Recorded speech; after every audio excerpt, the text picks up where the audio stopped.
And good evening, everyone, and welcome to Cup Match Conversations. With COVID-19 impacting the whole world, with the Olympics and every other major sporting event having been canceled, Cup Match, unfortunately, was no exception. There's nothing more important on the Bermuda sports calendar than Cup Match. And although the game has been canceled for this year, the Cup Match spirit is alive and well. My name is Sean Tucker, and I'm proud to be here to be joined by the Honorable Premier, the Honorable David Burt. Good evening, Mr. Premier. Good evening to you, Sean. And the Honorable Minister of Sport, Honorable Levita Fugo. Good evening, Ms. Good evening, Sean. Good evening to everyone, and welcome to our broadcast. We have an action-packed and exciting show for you this evening. We're going to be talking about all things Cup Match. We are going to be joined by some Cup Match legends, not only here in Bermuda, but from around different parts of the world. We're going to be joined by the current presidents of the clubs, the team captains. We are going to be visited by Calvin Bummy Simons, the legendary Calvin Bummy Simons, the legendary Clarence Tuppence Parfitt is going to be joining us all the way from Scotland. And we're also going to speak with some other Cup Match legends, Dean Miners, Dwayne Sluggo Loverock, the two Cup Match captains, Lionel Can and Jordan De Silva, and a few others. Plus, we're going to be inviting you to post your questions for our guests on the Bermuda government's Facebook page. And so we expect that this is going to be a wonderful evening for everyone. We want to thank those who have agreed to be a part of this evening's presentation, and we invite you all to sit back and enjoy what we have in store. So we're going to start with our questions to the Honorable Premier. And Premier, we know that you are a big Cup Match fan. Tell us what the significance of Cup Match is for you. Well, thank you, Sean. Cup Match itself, as you say, is the biggest day on the Bermuda sporting calendar, our biggest set of days. And it just is a celebration, certainly, of the abolition of slavery, which is something that is particularly important. And also this year, of course, is a special new commemoration of which the Govt of Bermuda has added, where the second day is Mary Prince Day. But for a Cup Match, I remember a Cup Match as a young child. My father loved cricket.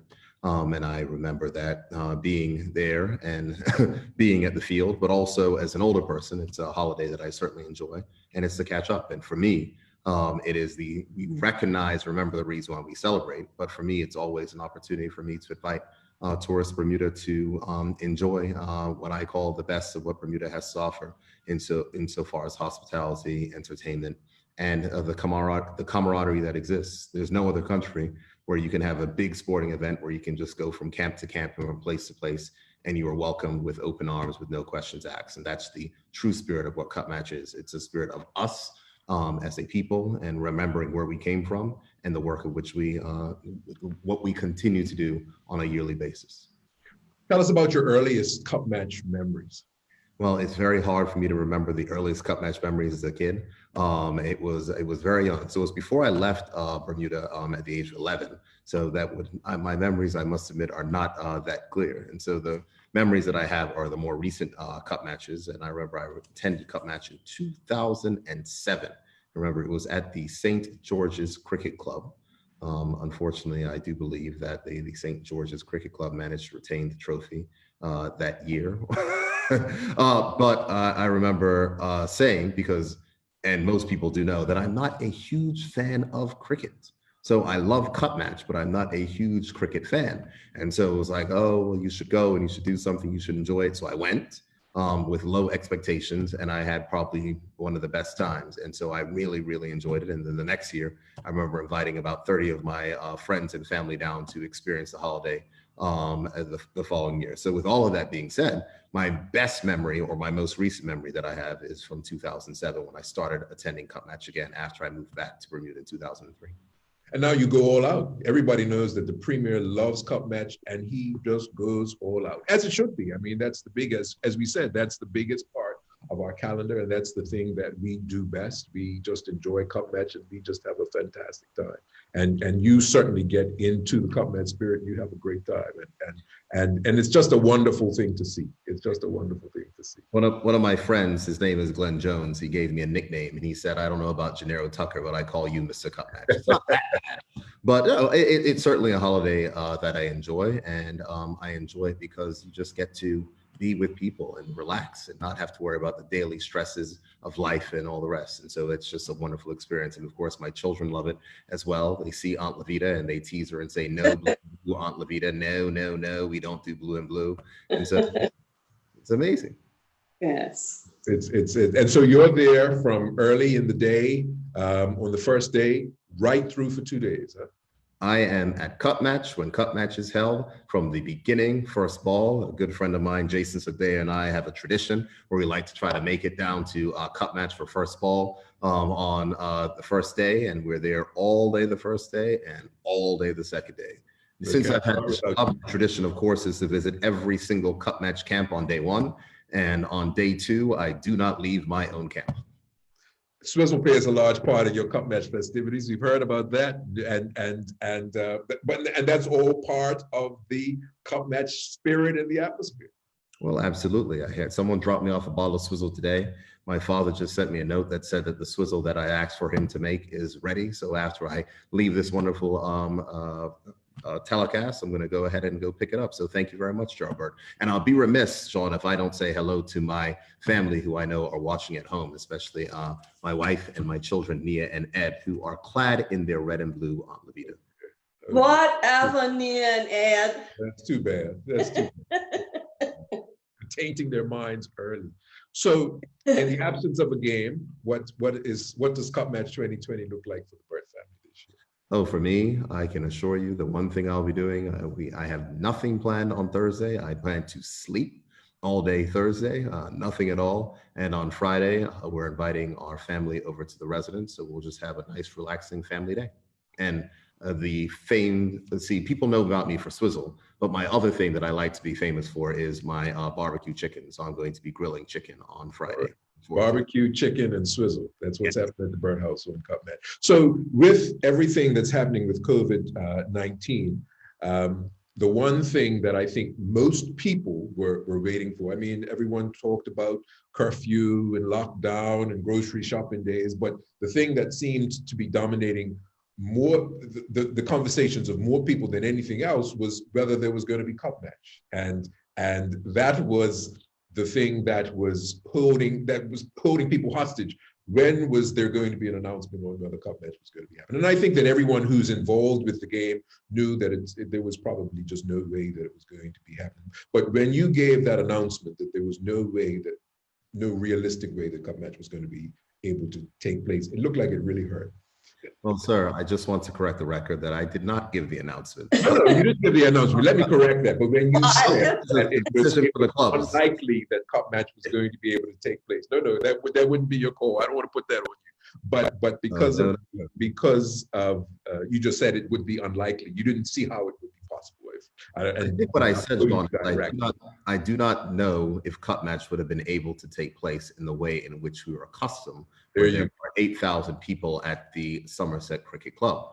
I was disappointed when I found out that there was no match, but I respect the traditions of Cup Match. And one of the traditions of which I have to respect in this role is that Cup Match is a matter for the clubs and not for the government. So the clubs made their decision, and that's the decision of which they made. Absolutely. Minister Fogo, you were born and raised and bred, and blue runs through your veins.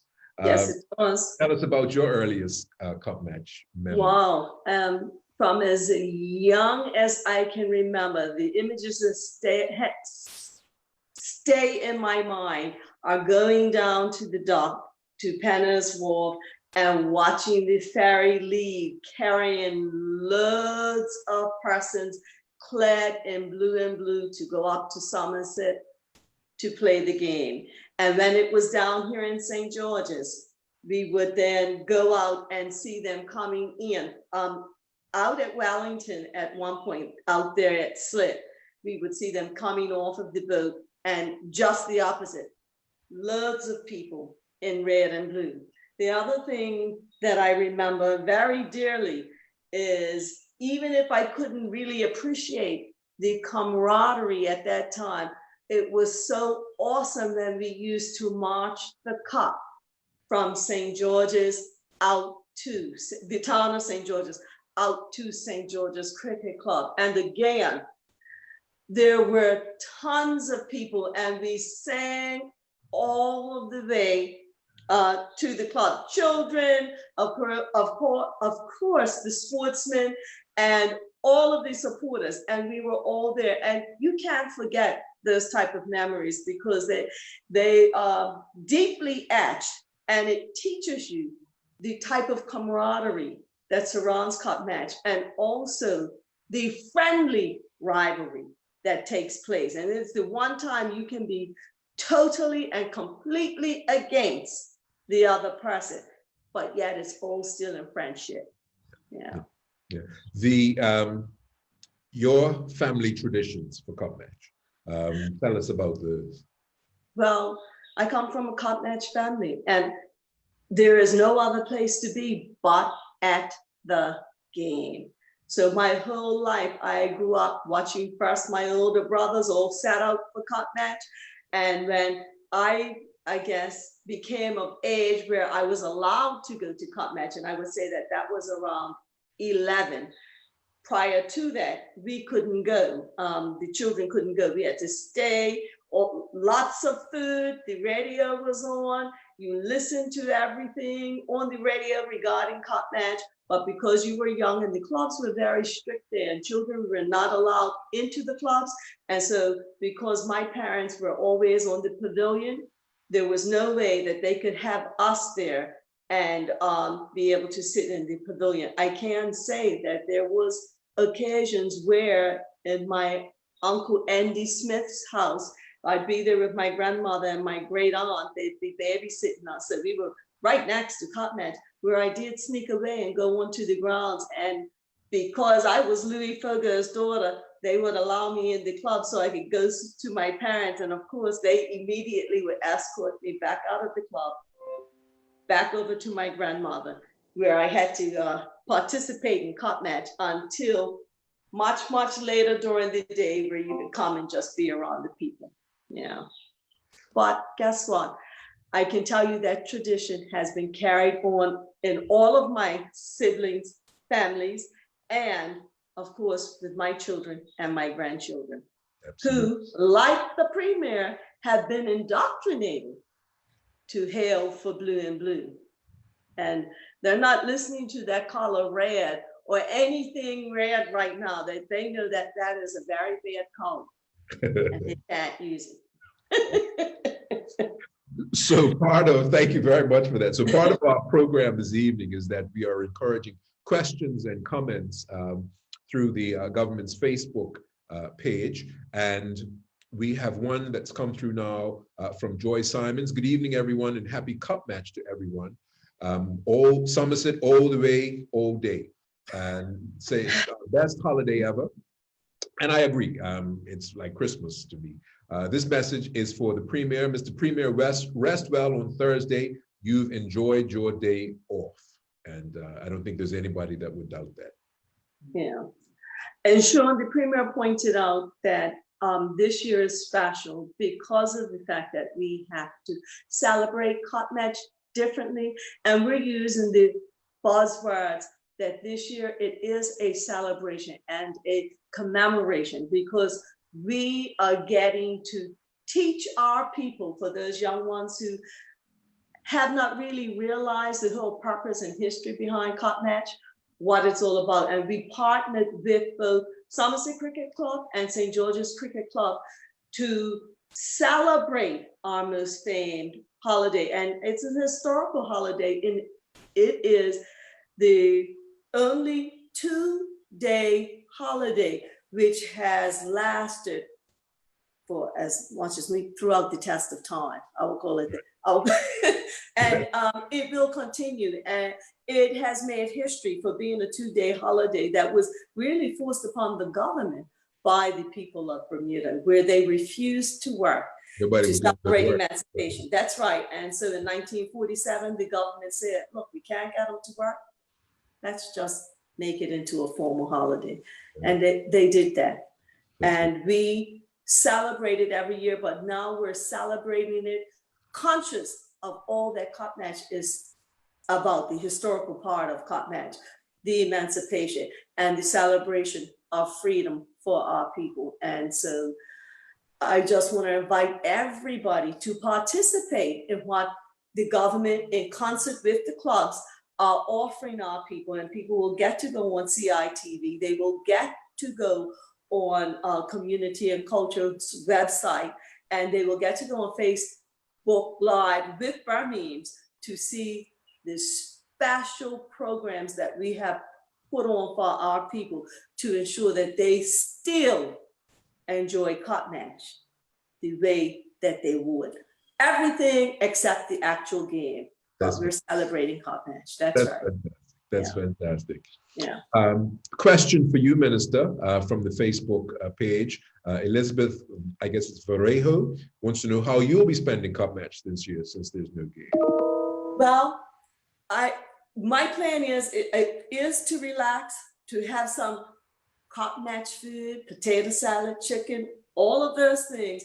But at the same time, over that 2-day holiday, I do plan to take my family to Mary Prince Emancipation Park so we can go there and reflect on what Cup Match is all about and try and tie in to the spirit of a Mary Prince and really allow the whole history to sink in. So I do want my children from young, my grandchildren, to be exposed to that and go there and celebrate in honor of our hero, Mary Prince. That's fantastic. That's fantastic. Yeah. Well, to both of you, thank you very, very much for being a part of this. The purpose of this program is to put down to have something to put in history to show, because it's never happened before. Cup Match has never been canceled as far as I'm aware. And we hope that it doesn't ever happen again. But when people look back in 100 years and want to know what happened when Cup Match was canceled in 2020, we will have something to show, or those who are around in another 100 years will have something to show what happened and what we did in 2020 when Cup Match was actually canceled. Well, thank you. Say something before I go, Sean. Absolutely, sir. I just have two things. The first thing, I want to give a big shout out, certainly to the team at the Department of Communications, who I know have been working overtime to make sure there's Cup Match programming that is going to take place this weekend on CITV. So a big shout out to all the people at CITV for all the work which they've done, certainly over the past few months while we've been in the throes of the pandemic, but also to make sure that we can get the content and other things ready so we can remember this holiday. And that, of course, goes to the team at the Department of Community and Cultural Affairs under the leadership of Minister Fogo, who are doing an excellent, amazing job of continuing to make sure that we're aware of our culture and finding new and different and innovative ways of celebrating it. The Minister Fogo is doing an incredible job in that area, and I just want to thank and praise the team for that. Now, one thing, Sean, I have to say is that my briefing notes said that you were going to ask me a question of my favorite Cup Match memory. You asked me my first Cup Match memory. I have to give my favorite Cup Match memory to you. Let's have it. Yes, my favorite Cup Match memory. I have to be honest. This is it's a little bit emotional. You know me, Lolly. I get emotional very quickly. So you heard me tell the story in 2007. For the record, I am the only person, not the only person in my family, but my parents are both St. George's supporters. And so when I was young, when they said they support St. George's, of course, the contrary child I was going to be, I was like, I'm for Somerset. You know, everyone has one of those children in their household, just like Minister Renee Ming has, you know, her youngest daughter is a Somerset supporter, everything else. So I was Somerset. It happens. I was Somerset through and through. 2007, I told you that year I went to the match. 2008, when I invited all my friends down, I told them before they left, I was like, you cannot wear blue and blue, you must wear red. Every year after that, people kept coming down for Cup Match, and they were wearing red and blue. And I remember in 2011, they were like, why do you keep telling us to come down here and supporting this losing team? Because they never won. My favorite cup match memory was 2012 at the Somerset Cricket Club when Somerset finally took back that cup. And I have to tell you, there was a mix of emotions, a little bit of tears, happiness, joy running off that field. The absolute celebration of that day, I will literally stick with me because it is my favorite cup match memory. The first time I got to see my team win the cup. And you've been hooked ever since. Absolutely. But thank you. Well, so we're going to do something about that because St. George's is gearing up and we will come back in 2021 victorious. Well, there you go. You've been saying the same thing for the last 8 years. I'm sorry. Well, you know, the thing about it is that cup match goes in cycles. So, you know, St. George's had 20 years of being the champions, and then now Somerset's going through that, and, you know, and it goes in cycles. So St. George's Day is over to be. Sure, they're not getting 20 years. They're not.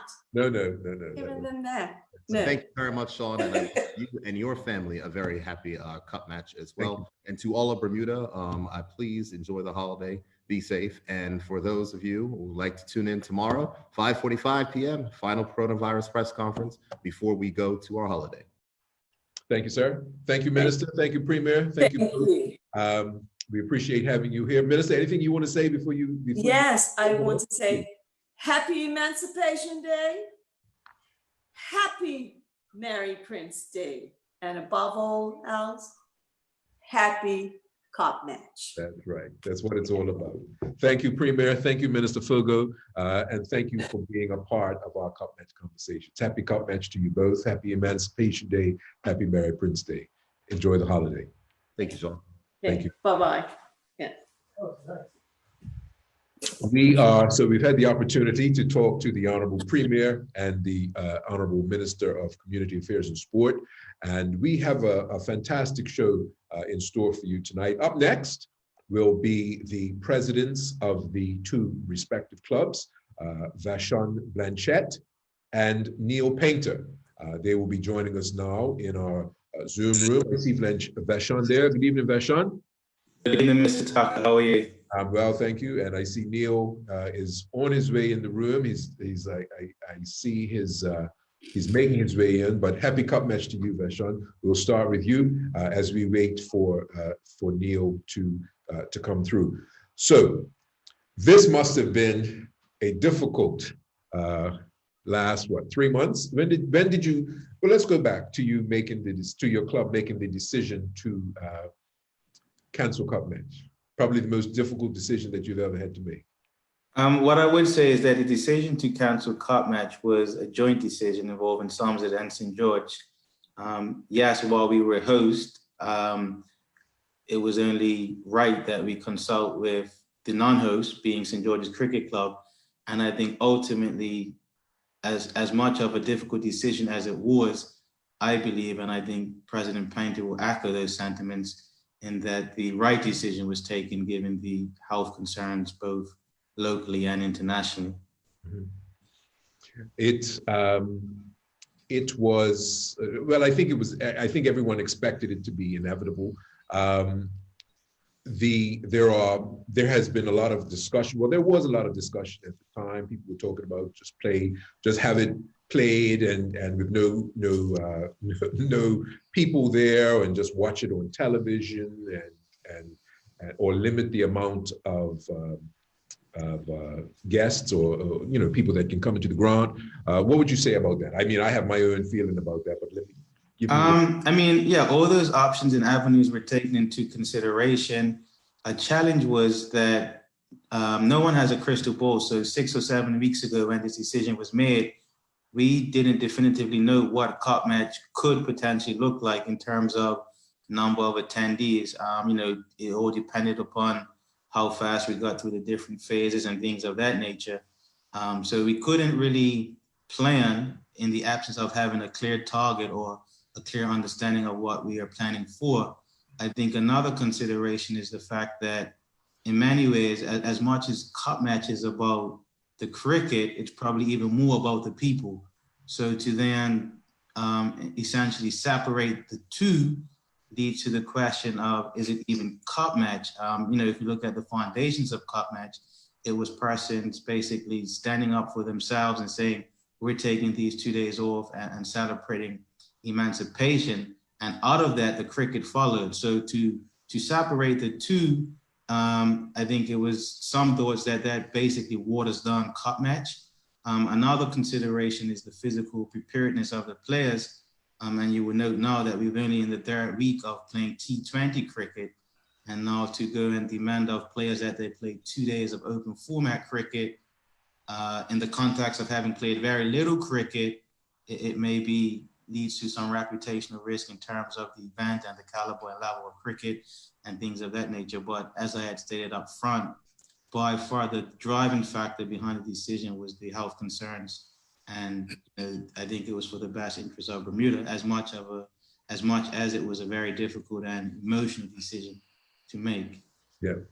I don't think anybody would doubt that you made the right decision. I think those that, from a personal standpoint, I think that anyone that proposed things like having it streamed and watching it and played with no spectators probably didn't go to the game and didn't realize the importance of the atmosphere or the role that the atmosphere plays in the game itself. So certainly I don't think there's anyone that's actually heavily involved in cup match that would doubt the decision that you made. We have Neil Painter with us. Good evening, Neil. Good evening, Sean, and good evening, Bermuda. Pleasure to have you with us. Vashon said that this was a joint decision between the two clubs and that you both collaborated, the executive of both clubs collaborated. Do you think it would have been a difficult decision for St. George's to make as well? Well, canceling cup match is always a difficult decision. But obviously the health and safety of the community is the most important thing. We would have collaborated as we did, and we would have came up with the best possible scenario. So under the circumstances, some made a decision and St. George's supported them. Yeah. We have, so let's go back now to the deliberations and what was for you. So Vashon explained it was the health and the safety of everybody and how difficult it was to ultimately make that decision. Did it take long, or was it an easy decision to make? I mean, considering everything that's good. I wouldn't say it took long. I think we basically gave ourselves as much time as possible to make a decision while being mindful of the amount of time that would be required to prepare the venue and the logistics and infrastructure and things of that nature to put on cup match. I know there was some sort of comments publicly that why don't they just go ahead and do it? But for us, the cup match dates, they're not going to change. They were already known. So I thought we thought rather that it would be prudent to at least give ourselves as much time as possible to make a decision, recognizing the historic and cultural significance of what, cup match is all about. So let's go back in history. Tell us about your best cup match memory, President Vashon. My best cup match memory, I would have to say 2012. My childhood was one in which St. George's dominated for many years. I think the first time I saw Somerset win was in 2000. I was away in 96, but I was a bit older in 2012 and got to enjoy it, that little bit more. And to do it on home soil, it was a very good feeling. Mm-hmm. And what about you, Neil? My best cup match experience is every year going to cup match. I can't really think of any particular experience. I mean, I must say 2005 was a tremendous experience under great adversity. St. George's came back and won that game. But, every year in cup match is a great experience for me. I don't have one that really stands out too much, but I just love the atmosphere and I just love being there.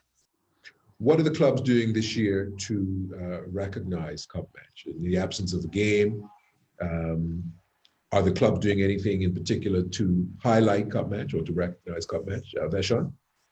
So both clubs, Somerset and St. George, we've basically partnered with the Department of Community and Cultural Affairs to the extent that some content is being developed to be broadcast over the 2 days.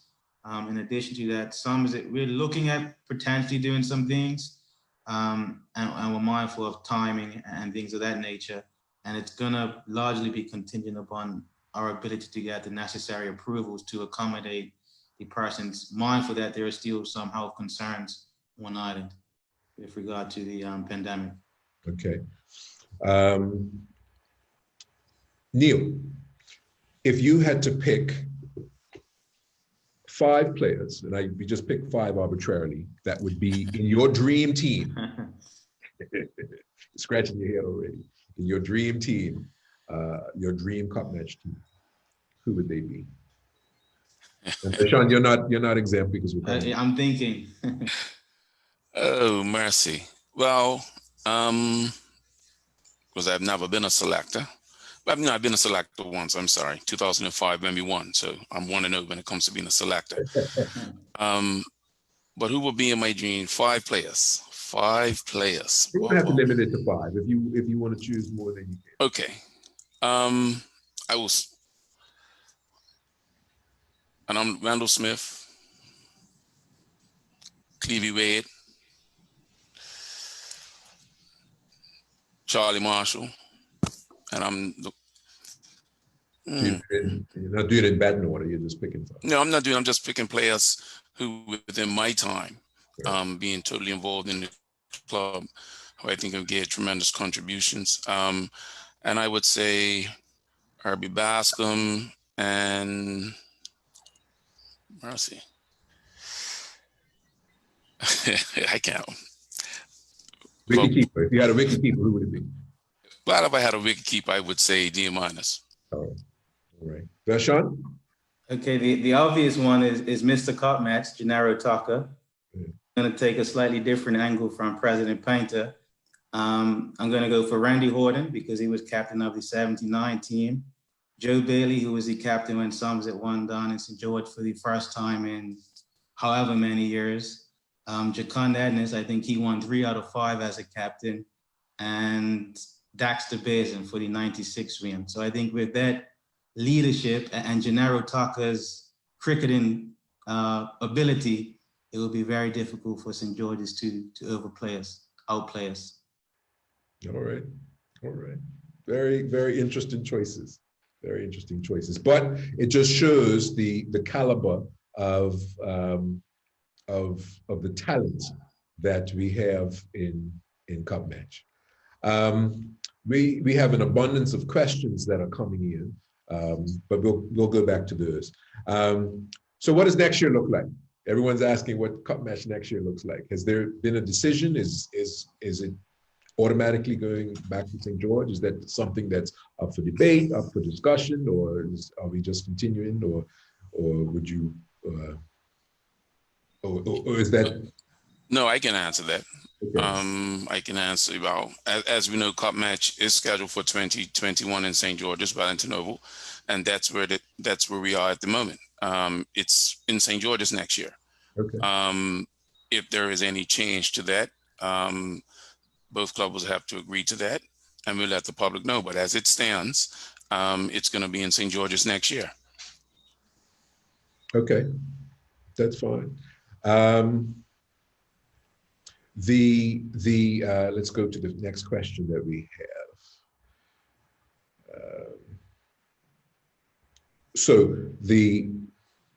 There's a comment here. It's more of a comment for the presidents. No, it's actually a question, and it's from Mr. Otto Trott. Do you think that people need to learn cricket etiquette and more about cricket? He hears a lot of talk about Cup Match being a big party, but it is a cricket game. I do not expect people to be reserved like they are at Lord's, but I do expect cricket etiquette. Spectators used to applaud when the captain came to bat. Maiden overs were applauded. People knew the game and umpire signals, so you do not constantly have people asking. Even running on the field can be done with a lot more moderation.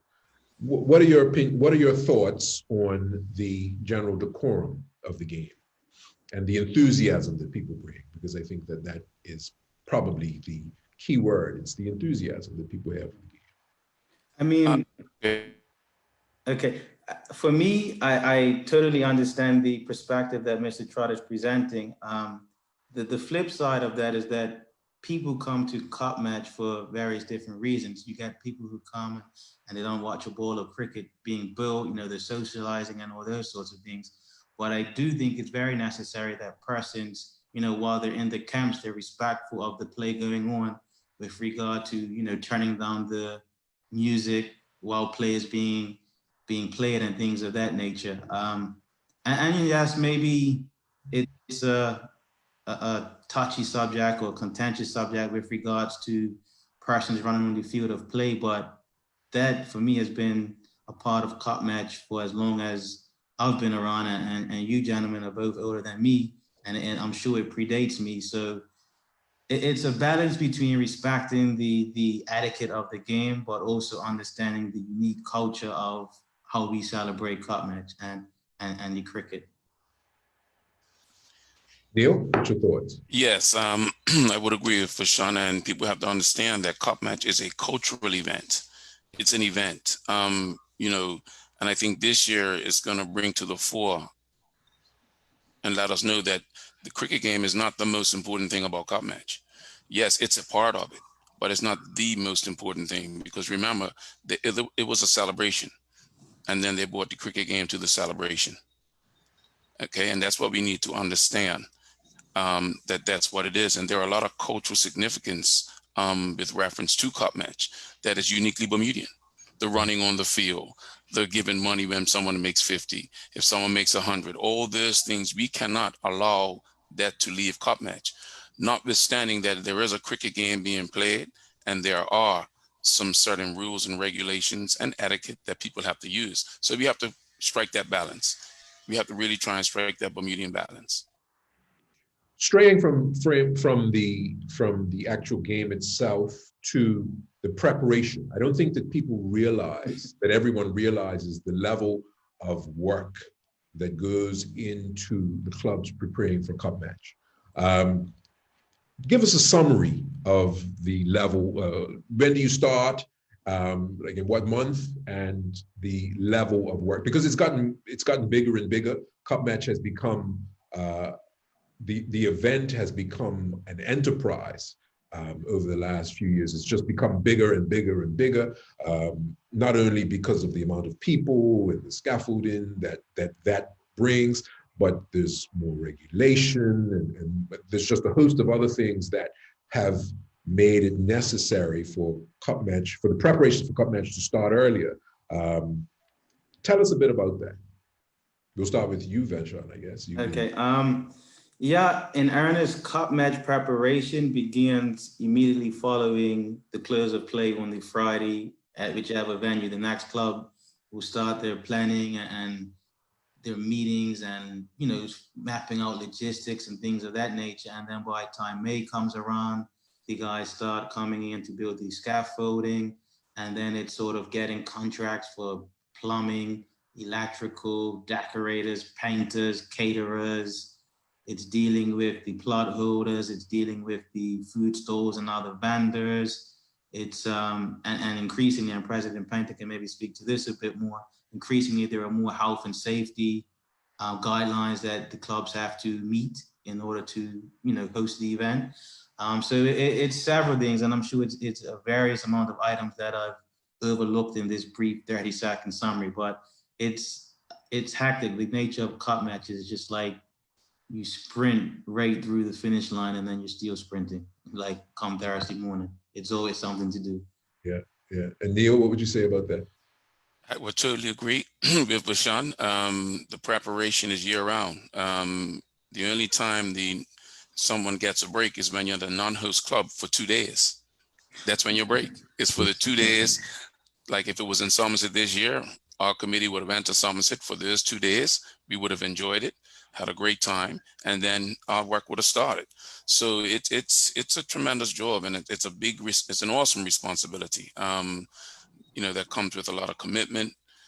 And so, as we work, and we are all volunteers, we do this because we love it, and I'll be honest, we may get a stipend when Cup Match is in our home ground. But other than that, we are doing this every day for the love of it. So, and I think both clubs do a tremendous job under trying circumstances. All right. No, I agree. I agree. And it's evident that both clubs are doing a fantastic job. The event gets bigger and better every year. And there's never any sign of, there's no sign of Cup Match diminishing or going anywhere. It's just bigger and better. And for me, it's like Christmas. Best event of the year. I look forward to it every year. It gets better and better, no matter where it is. Yes. No matter where it is. Well, gentlemen, thank you very much. Are there any parting words that you'd like to say before we move to our next guest? I just want to say that, even though the event of Cup Match will not be played this year, let's not forget the true traditions. And I think we should use this as a reset and a redial that where we can reflect on what Cup Match is truly about. Because if there was a game on, we'll be going to the field. We may not even realize the true history of it. And I think it's going to be an important time for families to come together and educate everyone and educate their families and try to even educate themselves on what Cup Match is about. And I think once we get that true appreciation of it from this year, I think for years to come, it's only going to get better and better. Absolutely. Vashon? Yeah, I would just like to echo that, and encourage everyone to spend the time with family and friends while reflecting on what Cup Match is really all about. Oftentimes we get caught up in the who got picked, who didn't get picked, the fashion, the food, and all that sort of stuff. And if we're not careful and Cup Match just becomes one big party, well, the nature of parties is that, they have a start, then they have a peak, and then they have a decline. And I think it's the will of everyone that Cup Match is still around 100 years from now, 200 years from now. So it's important that it remains grounded in its historical context and that everyone is aware of that so that we don't lose sight and then something else just comes along and replaces it. Absolutely. Well, gentlemen, thank you very much for being a part of our show this evening. We are talking to Vashon Blanchette and Neil Painter, the presidents of Somerset Cricket Club and St. George's Cricket Club, respectively, our two Cup Match teams. And thank you once again, gentlemen, for being a part of it, and happy Cup Match to you both. Thank you, and likewise, and happy Cup Match, Bermuda. Thank you. Next, we have two Cup Match legends who are going to be joining us. One all the way from Scotland. We are honored to have with us probably the greatest Cup Match legend that we have had in the presence of Mr. Clarence Tuppence Parfitt. And all the way from Warwick, Mr. Calvin Bommy Simons. Good evening, gentlemen. Happy Cup Match to you both. It's a pleasure to see you. I'm just excited to see you both sitting there. Thank you. Mr. Simons, are you there? Can you see us? I think he's muted. Okay, good. Good evening, Sean. Can you Hello, hear me? I can hear you loud and clear. Happy Cup Match to you both, and it's a pleasure to have you with us. Well, we are certainly honored to have you both with us here tonight.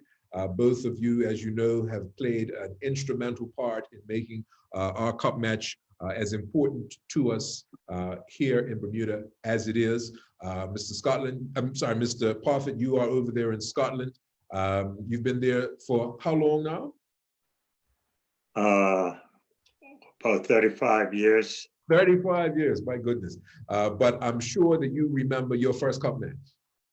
Oh, yes. Yes, Tell us I about did. that. Tell us about that, first of all. Well, it was an exciting day for me, but I was prepared for it. And I had a great team behind me, so it made it twice as easy for me. And you were how old then? 21. 21. Yeah.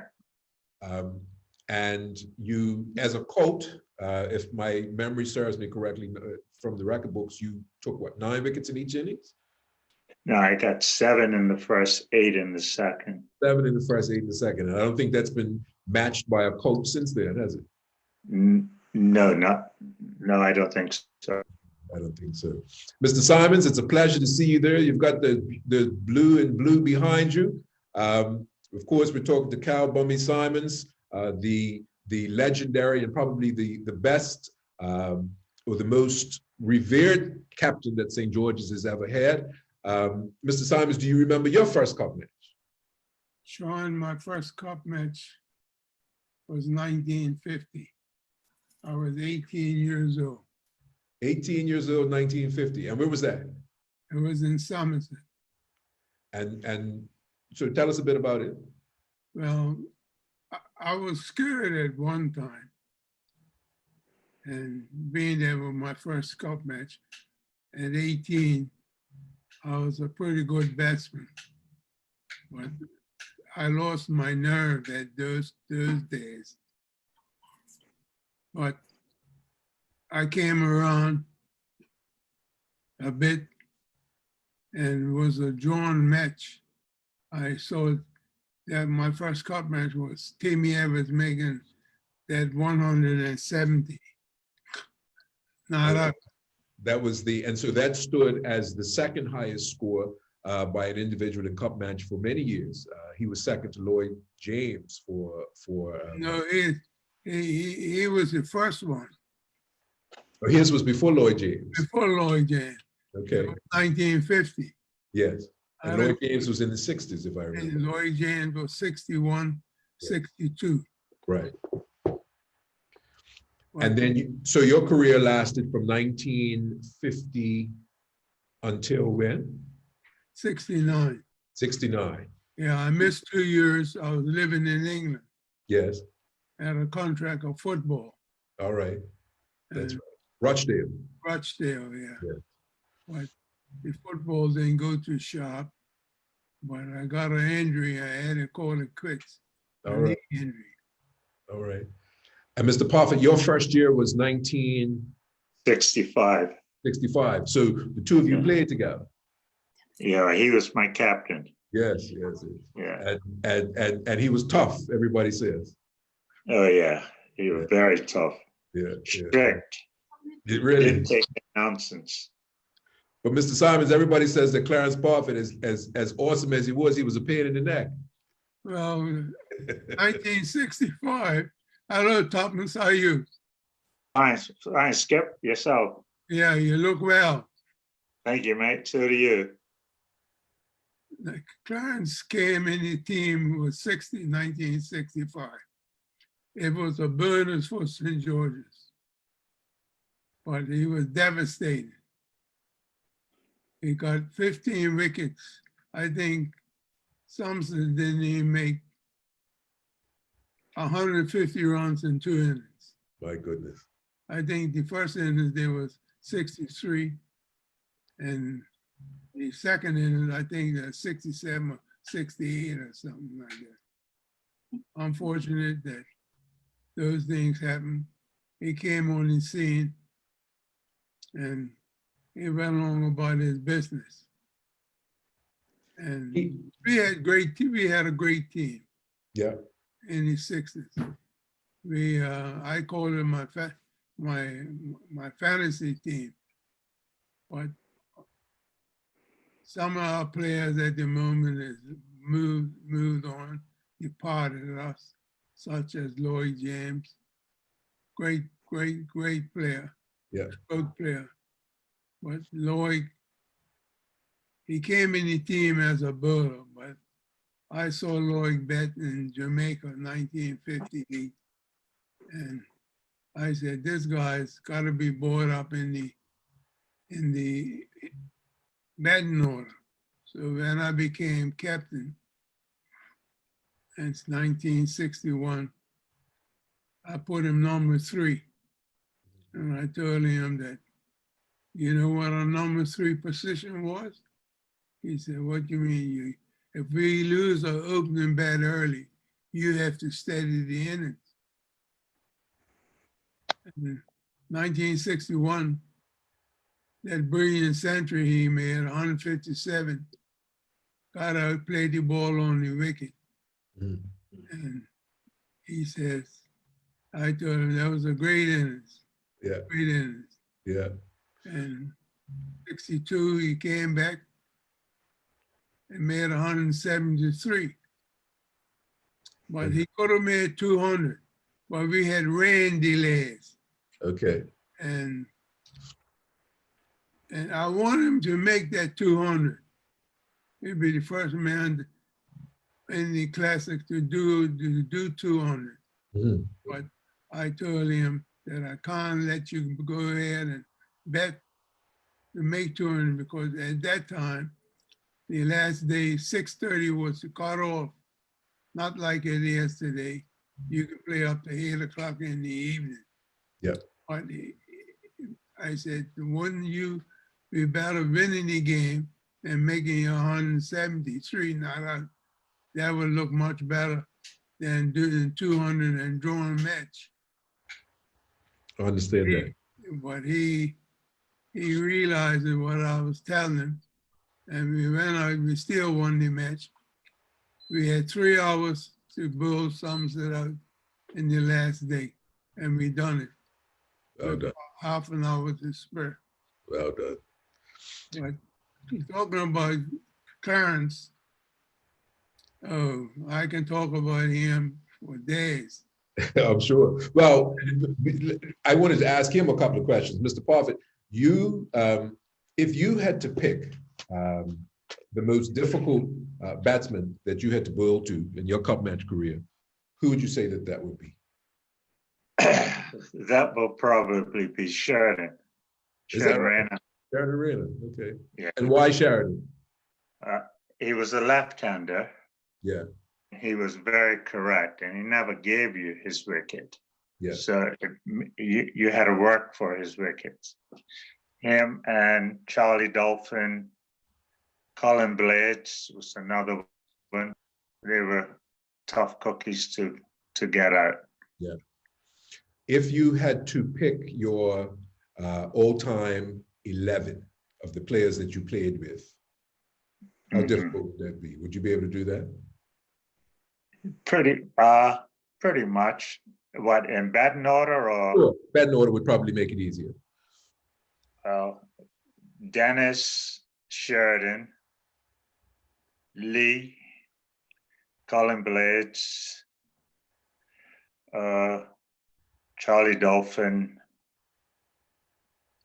the skipper.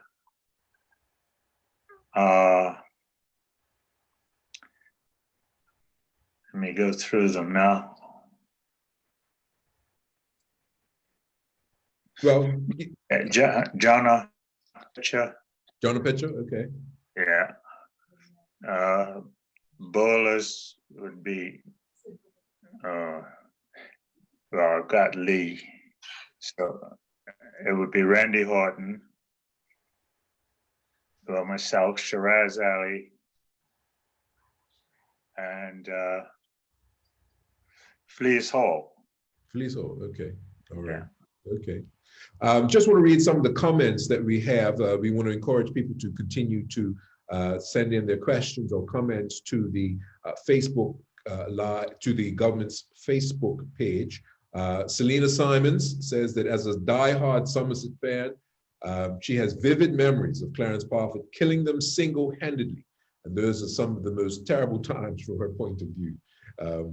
Certainly any Somerset fan would have bad memories of you destructing their team.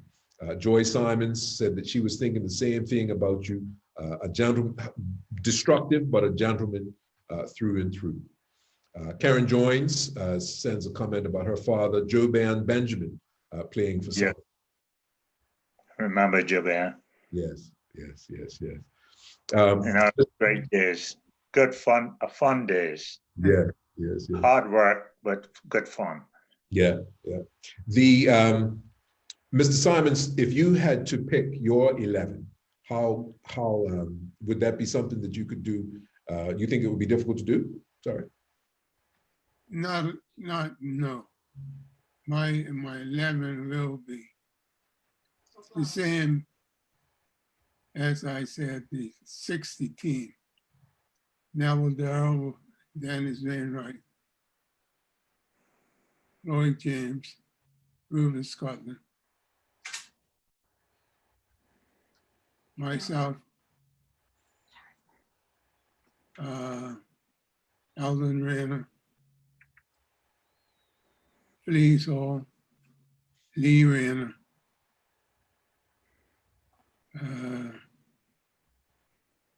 I would say Richard Mallory, but he was getting ready to play cup match, and Clarence Prophet. All right. That would be my dream. I pick him like that because the first 4 batsmen, that's all they do, concentrate on making runs. Mhm. And my 3 all-rounders, it's myself, Alvin, and Fleece, and Lee, 4. Okay.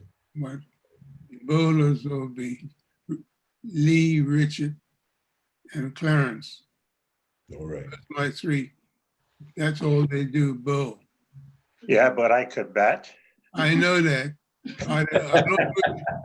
I want you to say yourself before. I don't even want you to bet.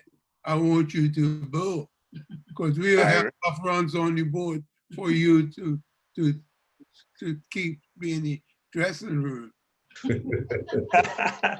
I don't want you. You know me. I'm always thinking ahead of you guys. But you turned out to be a great bet.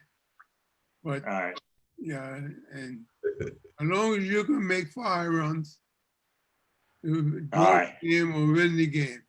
But you'd bet number 11, right, Mr. Parker? You'd come in. Yeah. Well, I was the last one. So if you did your job, you wouldn't have to bet. If you did your job properly, you wouldn't have to bet. Yeah. Well, I only betted a few times. Yeah. But it was fun. But the skipper was tough. I remember one game we were playing, and I was bowling, and I bowled for quite a while. And he says, "How you feeling?" I says, "I'm a bit tired." He says, "Well, you're a bloody bowler, so bowl." And I had to bowl the game through. So I didn't get any breaks. He didn't give you any breaks. That's why you're there. That's why you. That's why you were there. That's why I was there to bowl. So bowl. That's right. But that's what it's all about. It was great fun. That's right. That's right. We have one more comment before we wrap it up. Nikki Young said that she believes that her grandfather, Sam Painter, is now the oldest living cup match player. So that would have been during your era, Mr. Simons, right? Yeah, Sam is my era. Yeah. I think Sam, we ran in the same year, 1950. Okay. All right. 1950. All right. Well, thank you to you both. Mr. Parfit, we know that it's midnight. It's after 12 over there now, right? It's 12:30. 12:30 in Scotland. Quickly tell us what are you doing with cricket nowadays? Are you retired? Are you coaching? I know you one time you were doing the cricket development in Scotland. I'm retired, but I still coach at the club. Okay. All right. I coach the juniors at the club. Oh, well. So, very lucky to have somebody still keeping myself going. Keeping your left arm coming around. No, I don't go no more. Well, it's a pleasure to have you join us, Mr. Simons. Thank you very, very much for joining us. Thank you to you both. It's an honor to have you both with us. Everyone will know that we are talking to 2 of the legends of Cup Match, 2 who are responsible for making Cup Match as important as it is. The great Calvin Bummy Simons and the great Clarence Tuppence Parker. Thank you to you both, and it's been a pleasure to have you both with us. Thank you again. Thank you, Sean. Thank you, Sean. Thank you very much. Thank you. Happy Cup Match to you both. Happy one to you too. Thank you. Okay, Dave.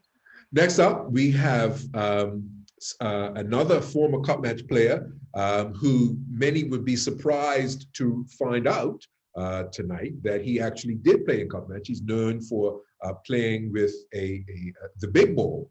We're talking about none other than Clyde Best. Clyde Best is probably Bermuda's most well-known and world-renowned footballer. But what many people don't realize is that Clyde Best also played in Cup Match. And so we are happy to have Mr. Clyde Best with us. Good evening, Mr. Best. Happy Cup Match to you. Good evening, Mr. Tucker. Happy Cup Match to you. Thank you, thank you. So tell us about your Cup Match experience. You played in what years? My cup match experience was in 1966 and 1968. All right. 67, Boy. 67, we went to represent Bermuda in the Pan Am Games in football. So a few of us missed everything. Dennis, Kenny Can, Coach Rock, people like that were missing that year from cup match. And so you came into the team at what age? 15. All right. Played my first cup match when I was 15. And you came to the team in what role? I've done a bit of everything, back, bowl, and field. All right. And your success was, what did you get?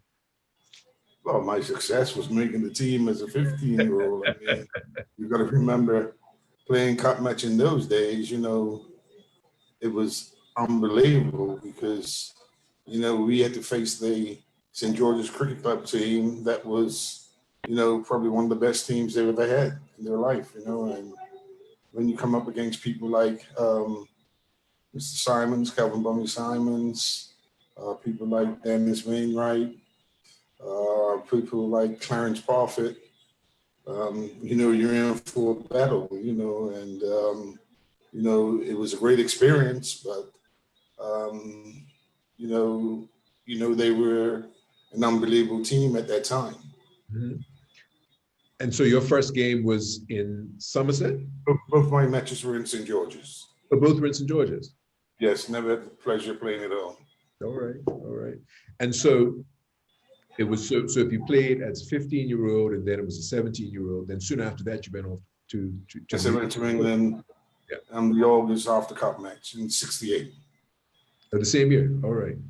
Yeah.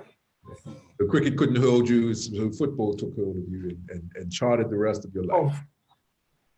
Well, what happened at the time, you know, I had a decision to make. I went to Barbados for their independence, and my dad's best friend, Everton Weeks, you know, he wanted to keep me there to play cricket, but, you know, football was doing a lot of things for me at the time. So I had to make a decision and I chose football. Though, you know, I still love to play cricket. We had a team at West Ham. We used to play on Saturdays, not Saturdays, Sundays in England, you know, different village teams. And when I left and went to America, you know, I continued to play, you know. All right. Do you remember the feeling when you went onto the field for your first cup match? The feeling for cup match, it's very difficult to explain. I mean, you have to be in that moment to really feel like, you know, have that good feeling. I mean, it's unbelievable feeling because I remember back in our day, every young person that played cricket wanted to play cup match, you know, and as I said, it was an unbelievable feeling. I would never forget it. I tell people all the time, you don't know what it feels like to be in the dressing room and the skipper tells you to put the pads on and you don't know if you should put the pad on the right leg or the left leg. You're nervous, you know, and if you're not nervous playing sports, you know, you're not a true sportsman. Everybody has that bit of nerve. It's like no matter how good you are.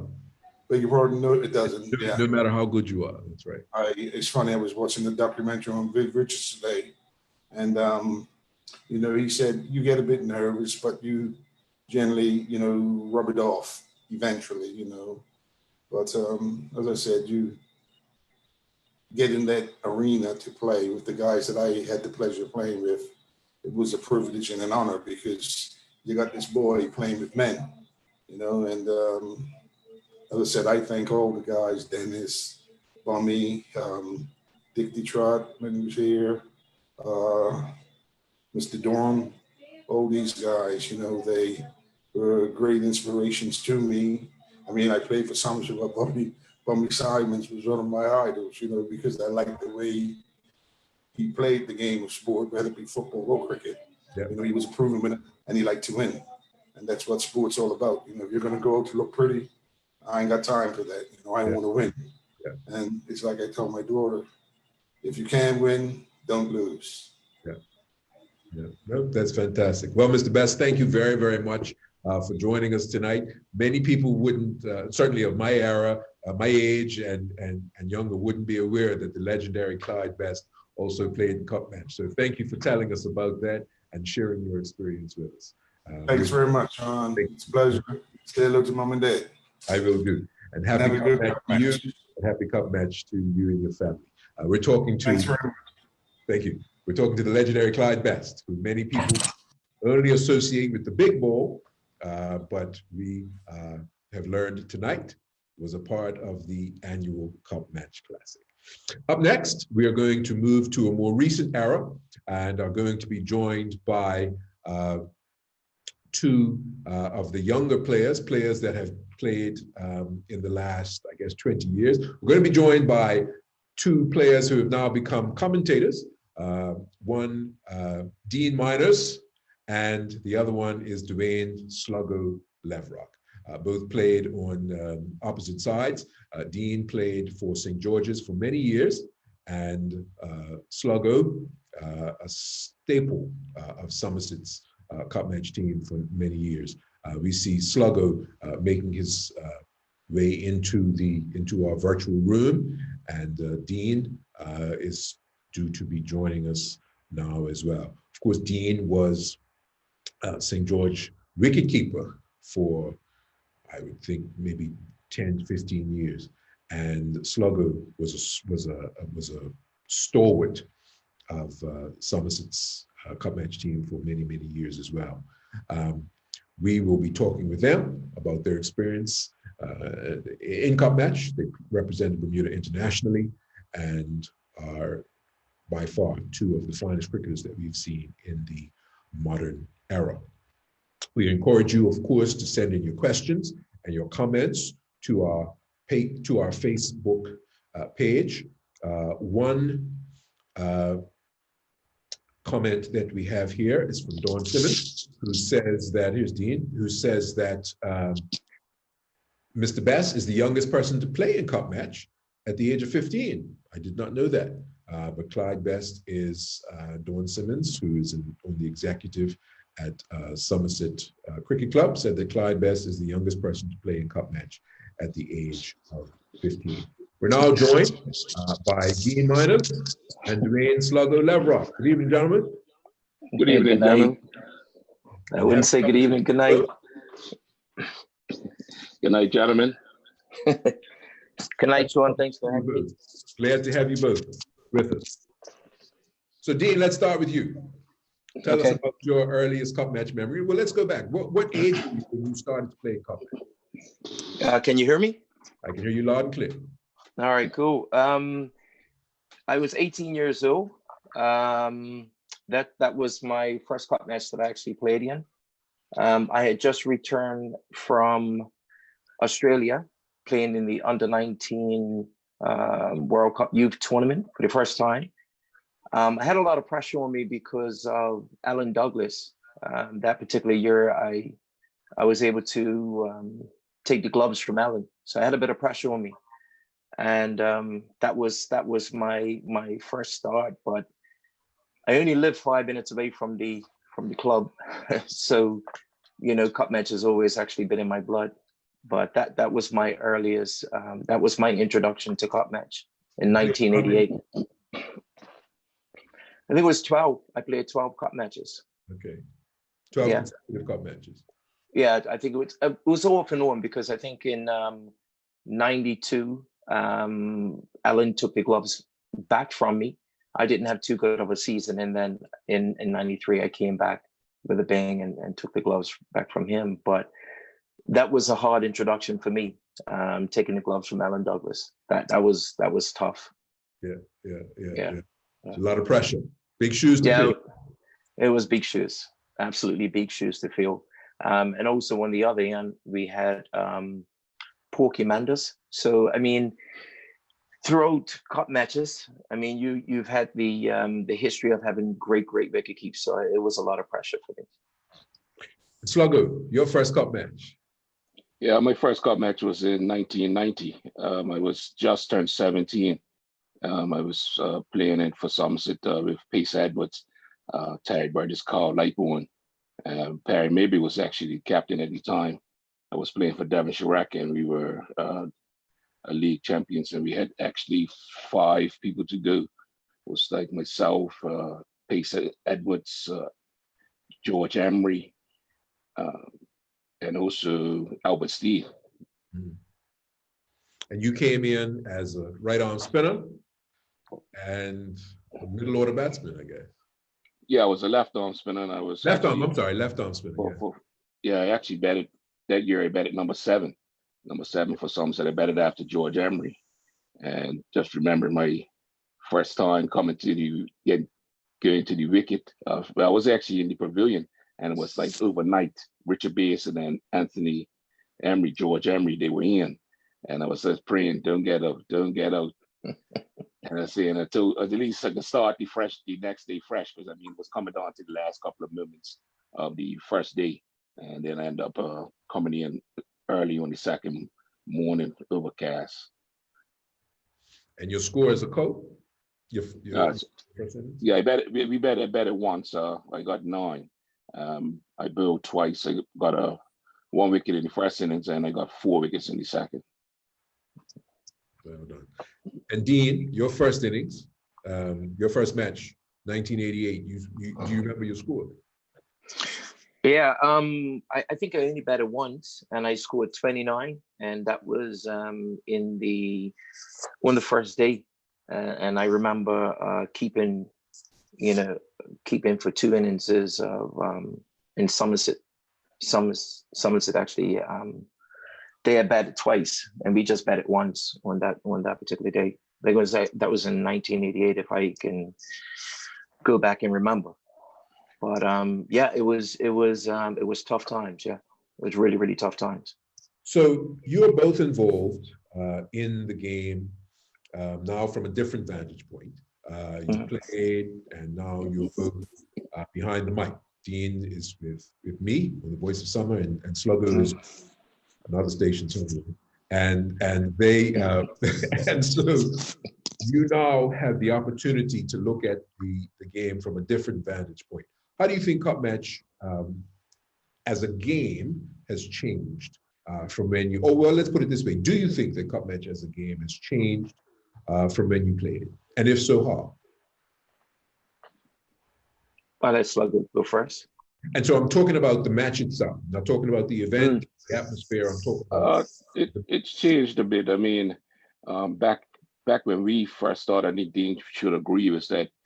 The batsmen and the bowlers were, very competitive, and both teams were pretty much evenly matched. And it was to a point where it's that if one batsman got in, I mean, it was very hard to dislodge him. And you find teams could bat a whole day. These 2 batsmen will be in for like 3 to 4 hours, and you'd be toiling away. I mean, and we had real good bowlers at that point in time, but it's still, both teams were that equal, whereas that any team that got in was hard to dislodge. Yeah. Yeah, I mean, from my vantage point, to be honest, St. George's at the time, we were renowned for, basically, I came in there where we were taking our league team. And within that league team, because I think we had like about 7 or 8 players playing in Cup Match at that time. So the league structure at that time was very, very strong. And we were premier champions. And so we had a very, very strong league team. So coming into St. George's was very hard for guys to make the team. When you start talking about Cup Match, one of the things that I actually see, especially as a wicketkeeper, is the dying breed of a spinner. And Sluggo would agree with me. I mean, in St. George's, we had 3 quality spinners. We had David Adams, we had Maxwell Curtis, we had Eugene Fogo. And I mean, these guys could, they could build a good line and length, but it was the spinners that were the ones that were known in Cup Match. But I mean, today's Cup Match, I mean, yeah, you do have spinners, but I mean, you look at anyone from from sluggers, I mean, after Sluggo, I don't think, and I don't want to disrespect any cricketer, I don't think we've seen a really good top like spinner. And keepers love spinners because, you know, that's where you get your stompings. But yeah, it's hard. It's really, really hard. And remember, you're playing 2 days of cup match, so you would need, you know, good spinners in your team. What about you, Sluggo? Yeah, Dean hit a vital point. Yeah, because I came at the time and it was Maxwell Curtis, Chick Adams, and they had 3-pronged spinners. I mean, it was, and Eugene Calabash Figure, and those guys could turn a game on its head. You know, I mean, those guys are like match winners, and we don't see as, other than Malachi Jones, that can be a match winner. If Gennaro Tucker wasn't doing his thing as far as Berlin's concerned, I mean, we all know what he does with the bat, but he was keying into his Berlin, and he did catch some very vital wickets and come in and Berlin some good spells. But otherwise, in that, you don't really see a bowler that can go for long periods and to tie up a hand and, you know, bowl in tandem with another bowler in order for them to, you know, to create wickets, you know. And that's the thing that we see different. Remember, behind the mic, we just don't see the concentration levels staying at that level. You know, I mean, I guess it just comes with guys playing shorter versions of cricket. Because I think when we came up, we played two-day cricket. So it was, you know, it was indigenous of us to be able to play over those 2 periods, over those 2 days. But I just think that's going forward. I think that's we need to stress to how the longer version, if we're going to play the 2 days of cup match, we need to have at least a period of time we can play a longer version to prepare the players for that. What is your favorite part of cup match? Your favorite memory, your favorite aspect of cup match? Is it before the game? Is it during the games? Is it warm up? What is your best memory of cup match? Let's start with you, Dean. Yeah, I mean, my best memory of cup match will always be the Blazers, the cup match Blazers. I mean, it's just we're in the Blazer, and I remember a couple of cup matches. I used to look at Alan Douglas, and what he used to do was after cup match, he would just walk around in his, you know, in his Blazer. But I think one of the fondest memories I would ever have was, and it was intimidating. I didn't even play. I was young, but Somerset Cricket Club came off the boat, and they came off the boat down by the oil docks. And what they used to do, they used to walk across the field. And as they were walking across the field, they had their blazers on. And it was so intimidating because these guys looked like they were coming to business. It was amazing. And again, I just think my fondest memories is not only the spectators, not only the costumes that you used to actually see at cup match, the build up to cup match, but when you start talking about the players and wearing those blazers and what it means and what it signifies, and it's just distinguished. That's what made it. And that's what, like, when I put on the blazer, it was sort of like that next level. No, you're right. That's how I felt like. And I don't know if the current player today understands, you know, putting on that blazer during cup match. Yeah, I don't think they understand it. And again, to go out there and play, and you have to have the character, and you have to display all those things while you're selected. And there's all those characters that they want to see on the field: sportsmanship, discipline, determination. Those people that come to the game, they want to see all those attributes of a cricketer. And you have only 2 days to actually show that. And you want to basically be able to get into that club. I always say for me, it was getting into that elite wicket keep club with Dennis Wainwright, Alan Douglas, Barry Kuda. You know, I could go down the list, but for them to openly accept me, to say that, okay, yeah, you could join the club because you should all those things. So that's the thing. That's the thing that gets me. Sluggo, what about you? Your favorite memory of cup match? A favorite memory is being selected.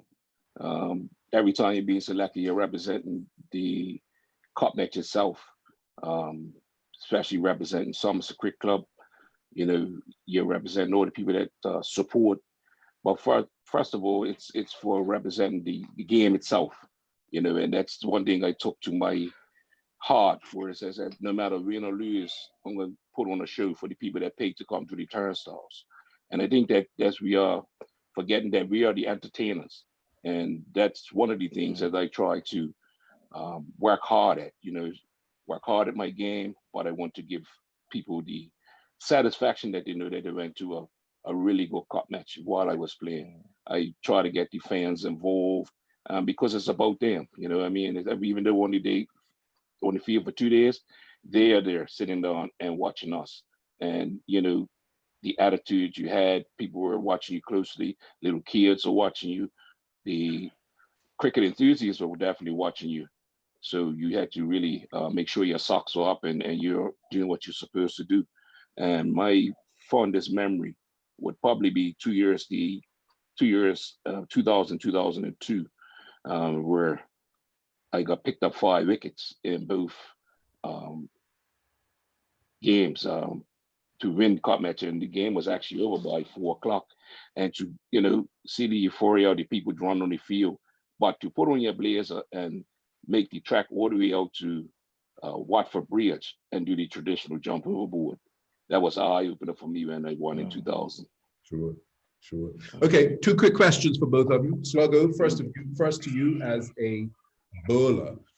In your role as a bowler, who in cup match would you say was the most difficult batsman that you had to bowl against? I have 3 batsmen that were very difficult. Before you answer that, I just want to let our television audience know that we're going to obviously go past our 9 o'clock cutoff time because we're just having such a good time. So we're going to go on a little bit past our 9 o'clock cutoff time. And so we invite you to stay tuned. We still have a couple more guests before we go. Go ahead, Sluggo. Sorry about that. Yeah, no problem. Initially was Noel Gibbons when I played my first cup match up in Somerset. Also had Charlie Marshall, which had a lot of first battles in cup match. And you see in person that's on these stroking his beard and rubbing his mouth at him like D minus. Because it's typical left-handers, because I turned the ball into the left-hander, and you know, those guys were good judge of length. So you know, it was very difficult to build to those guys. But I always had a plan for them. Give them 6 and give them the magic ball. All right. And Dean, for you as a batsman, who would you say is the? So I have 2 questions for you, Dean. As a batsman, who was probably the most difficult bowler that you faced in cup match? And then my next question would be, as a wicket keeper, who was the most difficult for you to keep wickets for? Oh, whoa. So batting wise, I would always say anything going away from me. So I always said like Kevin Fobler, the off-break guy actually going away. And remember, you got to remember back then, I never used to get a hit that much anyway, really, because I had like Charlie and Cleve and all those guys batting ahead of me. So I never really got that many innings, but when I did get, it was anything that was actually going away. And we had to chase a lot. But again, on the other end, it's when you got someone like Sluggo that's gonna keep going at you. He was probably one of my ones also that would, you know, the spinner that would do, you know, the all the way swinger. You know, I think that is coming into my players, but he'll do the all the way swinger. When it came to keeping wicket, probably the most difficult one was Noel Gibbons, because he just naturally just swung the ball late. And so standing up to the stumps, it was trying. It was trying times with Noel. Also Maxwell Curtis as well. So it's these guys that were just late swingers. I always said that of Noel, probably the most one of the top 3 most naturally talented cricketers. Oh that yeah. we've ever Oh seen. yeah. Phenomenal.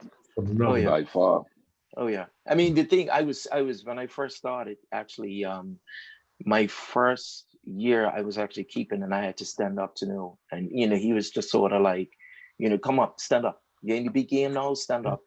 And it was so intimidating because as I said, he swung it so late, and I just had to, stay so low. But yeah, he was difficult. He was truly difficult. Yeah. Yeah. Well, gentlemen, thank you very much. It's been a pleasure to have you both providing great insight into your respective careers as cup match players. And it's been a pleasure to have you both.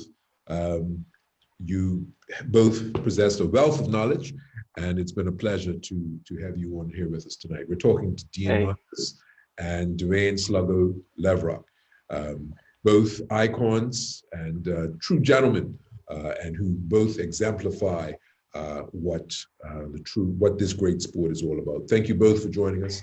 And thank you, Tuck, and thank everybody. Thank you, Tuck. Really appreciate that. Everybody. Yeah. Now I could go back to sleep. Yes. Thank yes. you. Take care, mate. All right. Yeah, thank you. Thank All you, right. Tuck, and Bermuda, be safe and enjoy the holiday, and stay with your family. All right. Most definitely. Thank you both. Up next, our final 2 guests are the current captains of the respective teams.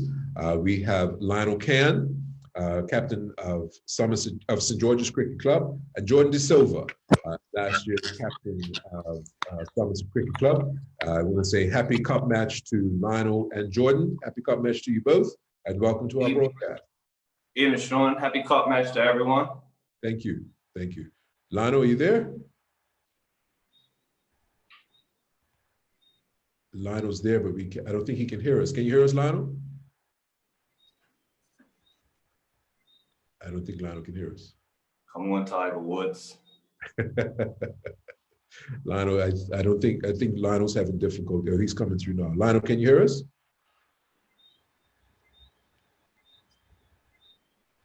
Not sure what's happening there, but we'll start with Jordan in the meantime. Yeah, Jordan, I can hear you. Okay, now here we go. Here we go. So happy cup match to you both.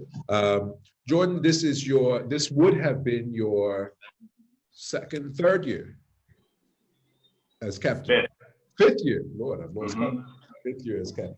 Tell us about your first year, the nerves and the expectation. It's a huge task. It's a huge responsibility. But by all accounts, you've handled it well. Tell us what you remember of your first year and going into it, and how you think you've grown over the last 5 years. Well, the first part of it for me was before the game even came. All the off-field things that I had to get used to doing all the time. The week of, 2 weeks before. But in terms of the actual game, I was probably nervous until that morning, to be honest with you. Once the game started, I think you go back into your natural things about just playing cricket. And that morning, we had a good morning that morning. I think we took 4 wickets in the first 20 minutes to a half an hour. So at that point, I'm thinking, captaincy's pretty easy. But then, I remember Lionel and I think Dougie that year, battled around and they got to a score. But in terms of the captaincy for the first time, it was just a matter of doing all these stuff beforehand, coin tosses, picking, not so much picking the team, but other things. But for the most part, I thought I got through it pretty well. And each year that's going past, you get used to it even more. You get into little routines, whether it's up Somerset or down St. George's, and it just becomes easier every year, really. Lionel, your first cup match was in what year?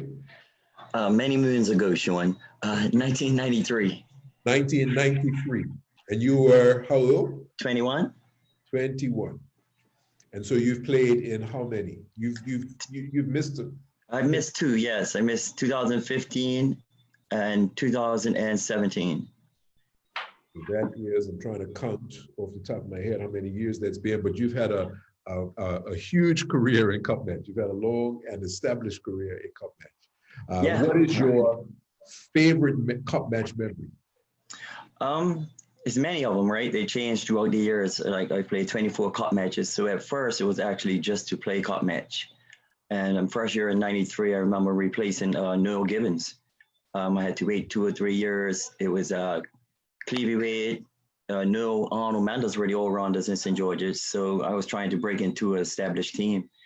And I remember Noel got dropped that year and I was replacing him. So I had some big shoes to fill. And that year, I think I made 46, got out, obviously trying to get to my 50 with a normal 6. And that was an amazing memory. But, you know, it was always wanting to win the cup. And then we won it in '94, which was probably an amazing thing. Dean and myself were betting, chasing a score. But as it went on, the memories kept changing. So once you had won it, you wanted to become captain. And then I won it my first year as captain. That became the next big memory. Then you won it your first 100. I was out in '99 and 2008.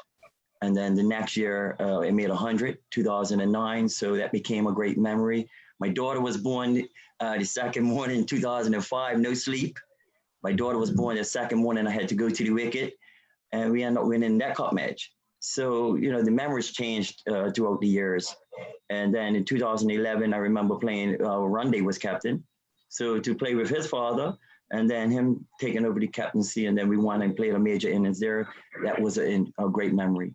But throughout it all, you know, it changed throughout the years as I grew, the memories changed. Jordan, for you as a young skipper, when you compare the amount of time that you've played as skipper, what is the hardest role? What is the hardest part of your role as captain? I think figuring out, you know, bowling options, really, you know, how long guys bowl, particularly for myself, you know, how often I think I should bowl, how many overs. Sometimes what you do if you win the toss, because sometimes be tricky, you know, I think 1 year, I think it was the year actually that we won, 2018, I changed my mind probably walking onto the field to take the toss if I won. You know, that's probably the only time that's happened. You know, I won every toss and took in cup match lovely, and that was probably the only time where I was second guessing myself. But probably bowling, you know, working out who to bowl, how long, you know, things like that. Like probably made me, you know, what every captain deals with, whether it's cup match or whether it's a regular game, you know, because other than the atmosphere and obviously all the people, you know, we look at it as another game, you know, so the same things that we have an issue with or we have trouble with, sometimes it's the same. How distracting is the atmosphere in the crowd?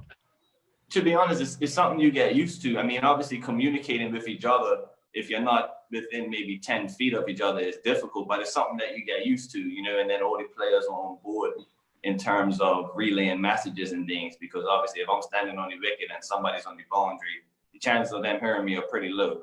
So, you know, so the players are always aware, you know, always looking at the captain. So, like, to be honest, it's something you get used to.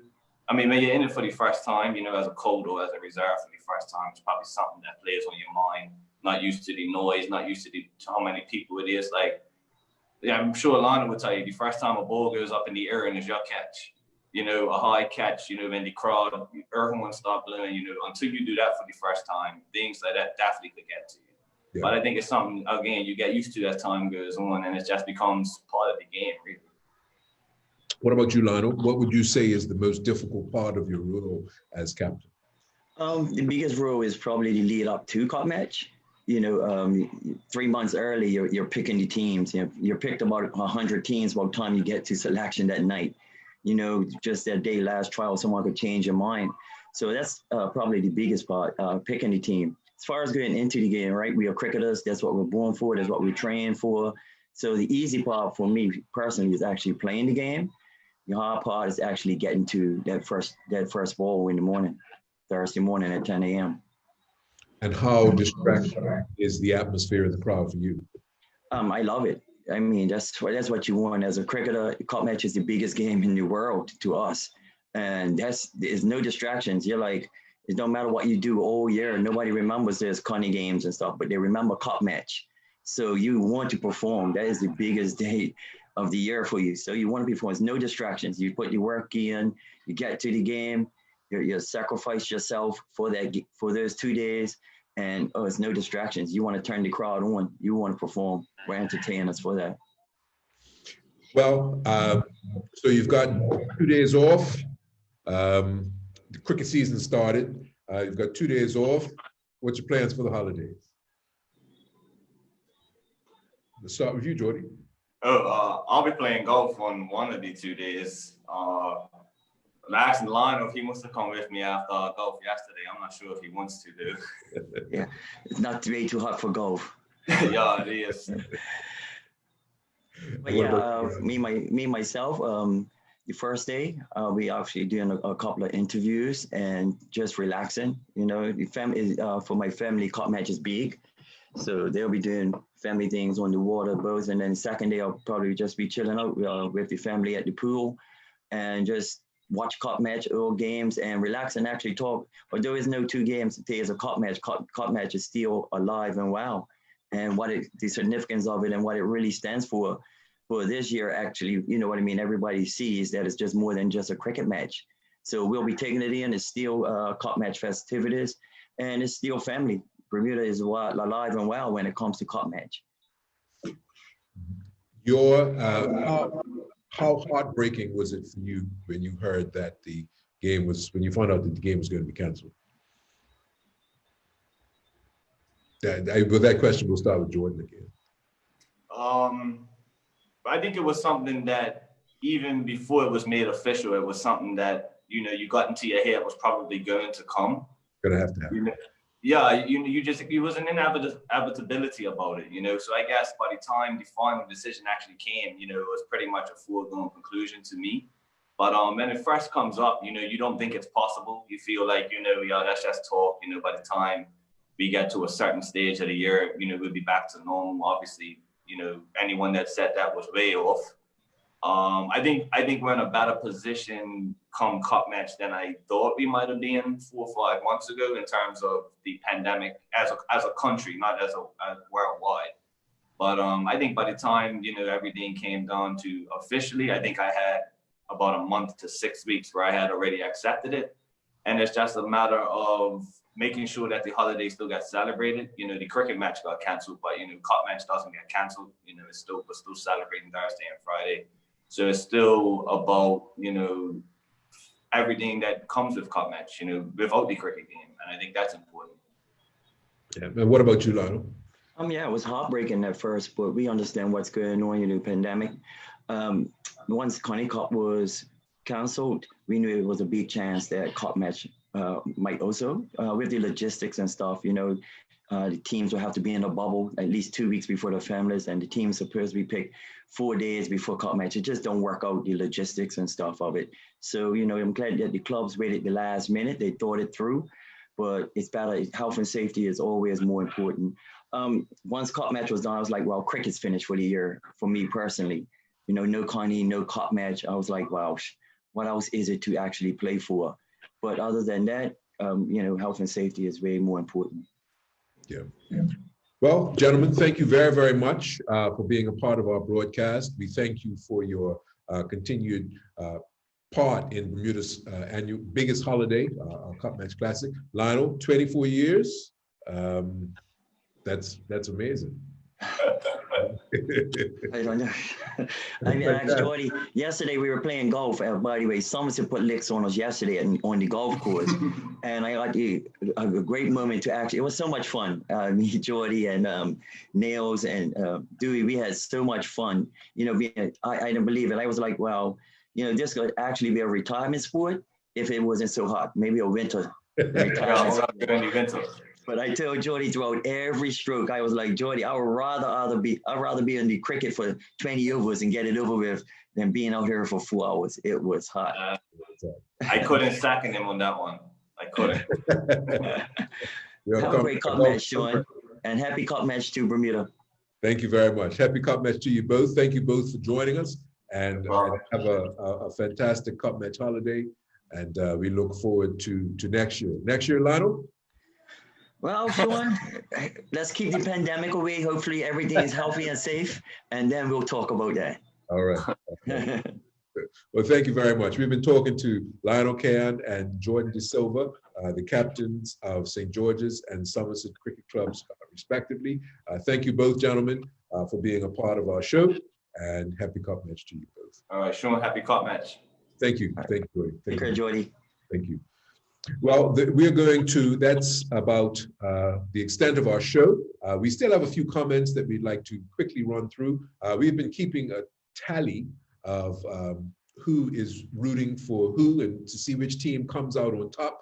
And I think it looks as if it's kind of tied. So Renee Charlene Simmons is supporting St. George, I'm sorry, Somerset, saying Happy Emancipation Day and Merry Prince Day, but she's making sure that everyone knows that she is supporting Somerset. Quinell Simon says that she couldn't wear red for the entire month of July, and if Cup Match was in early August, then it was all Somerset, I'm sorry, all St. George's all the way.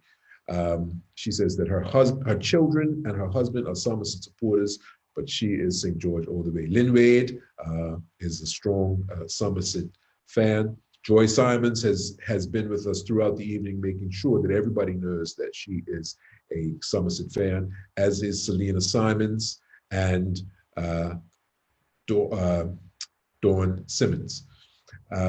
These could go on all night. We just want to thank everyone for being a part of our show.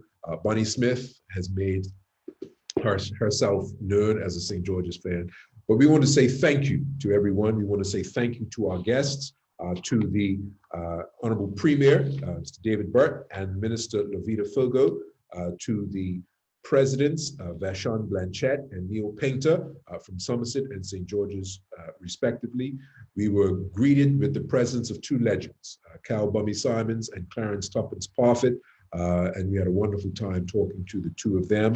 We spent some time with Clyde Best, who many would not be aware also played in Cup Match. We spent some time with Dean Miners, Dwayne Sluggo Levrock, and just now the two captains, Lionel Can and Jordan De Silva. Thank you to all of those guests for your participation tonight. Thank you to you, our viewers, and to those who submitted questions and comments on our Facebook page. And thank you to the Department of Communications for producing this show. So on behalf of all of us here at Cup Match Conversations, my name is Sean Tucker. Thank you for joining us, and we want to wish you a happy Cup Match. We'll see you in 2021.